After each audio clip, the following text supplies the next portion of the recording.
Welcome back. In the last tutorial, we signed up for the community edition of the Databricks. So now we're going to log in to the environment and see what that looks like.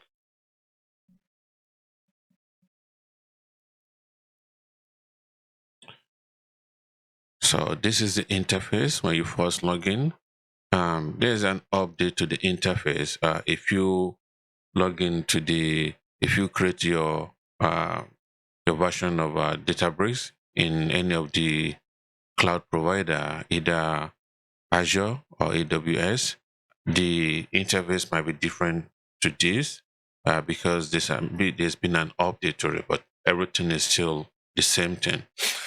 When you log into the interface, there are two type of interface here that you can see. We have the one for data engineering and the one for machine learning. If I click on the machine learning, you see there are different tabs here that you can click based on what you want to do.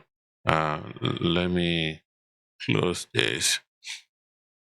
Then for data science and data engineering, the workspace is different. As a beginner, we're going to focus on the data engineering aspect of this. The first thing you want to do is to create a compute. Compute is like the engine that runs your query whenever you want to run any job or run any query in a Databricks. The speed of your query and the performance of your query depends on the type of compute that you have. Ability to customize the compute is limited in that community version, community edition, but once you have your Databricks in the cloud in either AWS or you have it in Azure, you're going to have a lot of option here that you can use to customize it. But right now, because this is the community edition, we're only given one driver and 15.3 gigabyte of memory, which is enough for what we're trying to do. So right now I'm going to create one. I'm going to name this cluster 1. Okay. And then in the Databricks runtime, I'm going to get the latest. This is 13.2. Which give me the scalar 2.12 and Spark 3.40. That is all I need to do here for now. But like I said, if you are working in the cloud, in AWS, if you spin up the trial version and not the community edition, there's going to be a lot of option here for you. But for us, as a beginner, this is enough for us to start. So I'm going to click on create. It's almost like 5 to 10 minutes the first time you click on it. So, but while waiting on this, so let's go into the workspace. See, the workspace, this is where all your notebook lives. Everything you want to do, whether you want to write a notebook or you want to share your notebook, you want to give access, there are different type of workspace here. There's one for shared. This shared any file that is created or any notebook that is created in this location can be seen by anybody that log into this Databricks. But if you go under the share, under the users, for example, this is limited to the user, the current login. Whoever login is on, you can now see your own workspace that is personalized, that you can you're the only one that can see all the notebooks that are available in this workspace. But if you, like for example, if you create a notebook that you want other people that you're working with, if you're working in a group, that you have a group of developers that are working in a specific project, then after writing your notebook and you want to give other access to it, instead of giving them access, you can just copy your your notebook and place it in the share folder. Now this will give other people access to it. They'll be able to see it and they'll be able to run your notebook. Now we're going to start notebook, going into the user space, which is the current user that I'm logging with. You need to click on your username or your workspace. You just need to create on create notebook. If you have a additional library, for example, for those that understand Python, there are a lot of libraries that we use whenever we are running or need to clean data. There are a lot of libraries that you use for machine learning.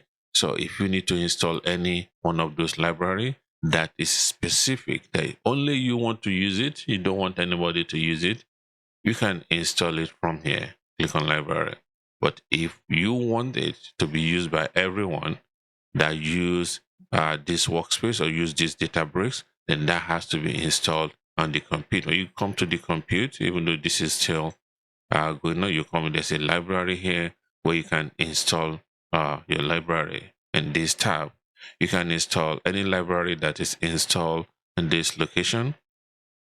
Is going to affect all the notebooks in this workspace, in this Databricks.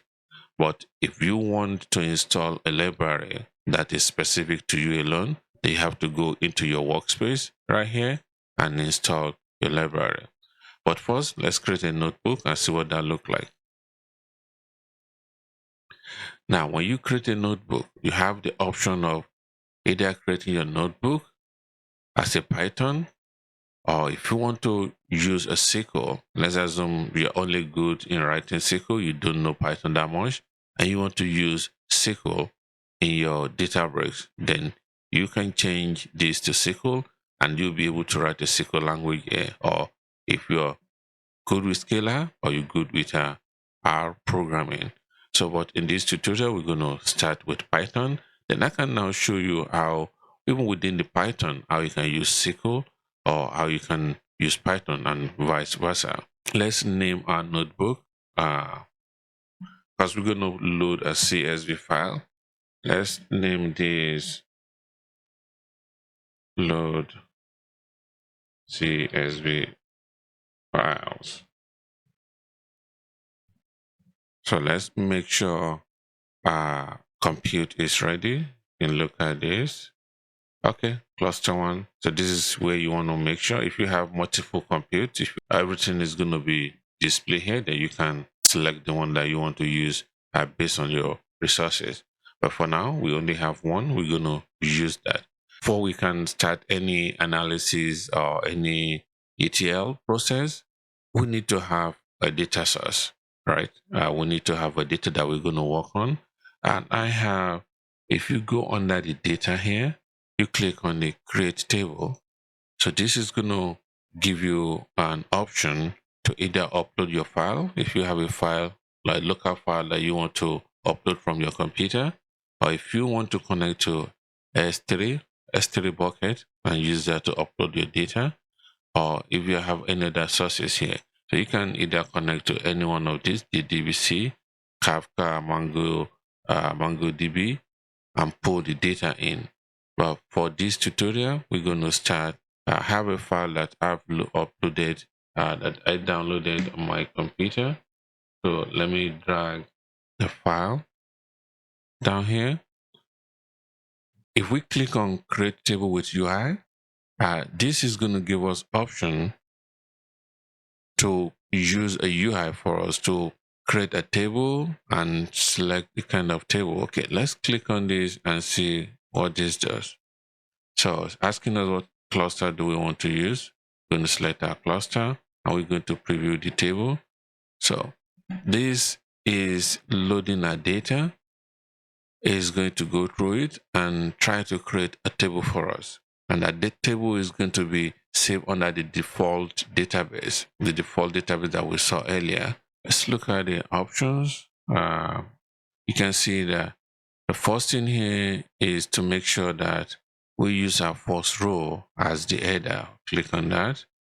That will change the header for us. So we now have the header name. So everything is set up for you here. So when I click create table, this is going to go ahead and create the table for me in this database. But we're not going to understand the best way to load the data if we go through this method. Now we already have the table. Everything is done for us. If I now go under the data here, I can now see the table. I can query this table. I can do whatever I want to do with it, just like a normal table. I don't want us to load the data this way, because if you load it this way, when you start working on Azure or AWS and you have a lot of files, you are not going to be loading the file individually like this and start selecting the option for this to be loaded. You have, let's assume you have like 500 files. You want to create a pipeline that you can use to load multiple files at a time.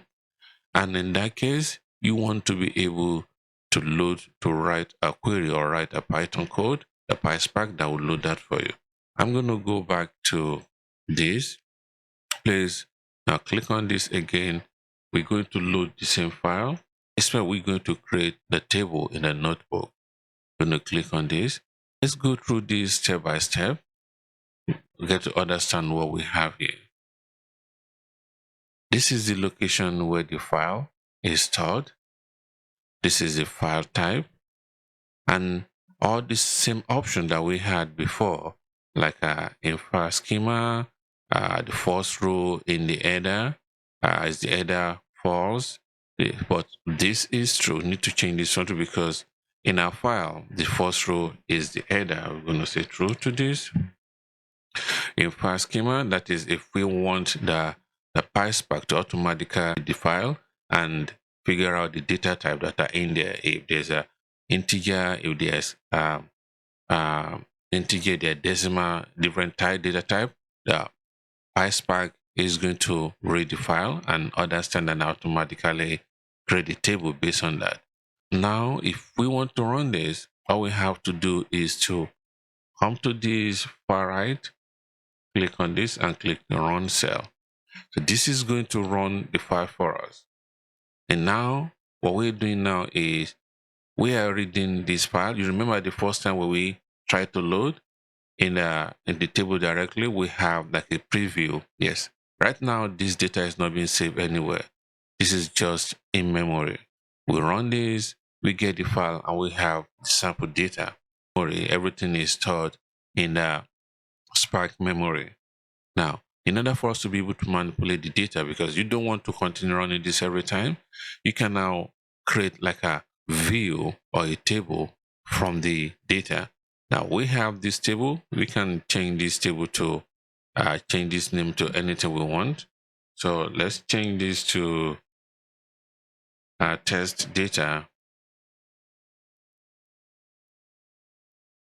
This function here, create or replace term view, this is a function that is going to either create, if the view is not available, it's going to create it.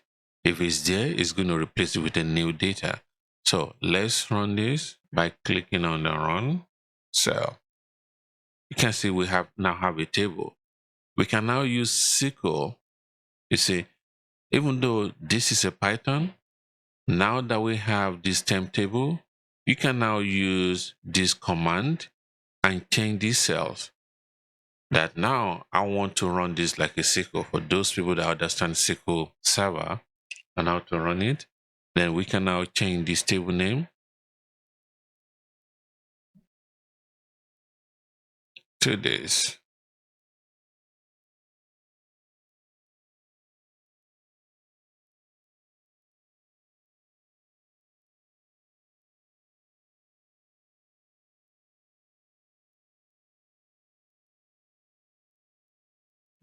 Okay, just run your normal select statement just like in SQL.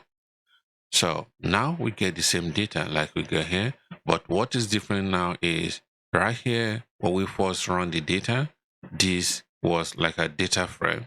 The data is in the data frame and is stored in the memory. But after that, we create a table and load the data into a table. This is like a temp table, like a view for now. You can see the table is not here. we've not created the table in our database, but we have it as a view, which is still running in memory. But this makes it easy for us to use now a SQL to manage the data. I can count the row. I can say count and then normal SQL, run it. See, we get the row count. And as you can see here, we have the SQL that shows that we're running this in SQL and every other thing is in Python. Okay. Now, if you want to save the data, if we want the data to be permanently saved, this is going to create a permanent table for us. And this is going to be the table name. But I can use the same name as we have here in this place here. Okay. So if I run this, now this is going to save the table. It's going to create the table in a database, and it's going to save the backend data as a packet. So when I run this, oh sorry, I use double here. Run.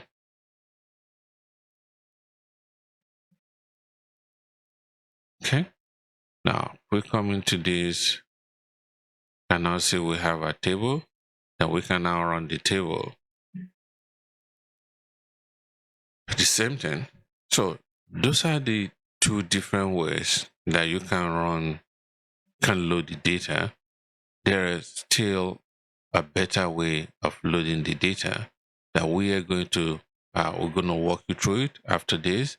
So in the next lesson, I'm going to show you the best way your data, creating reliable and reusable work notebook that we can use to load multiple files. Right now, this can only load one file, and anytime you want to load another one, you have to come in here and change the name and change all the value.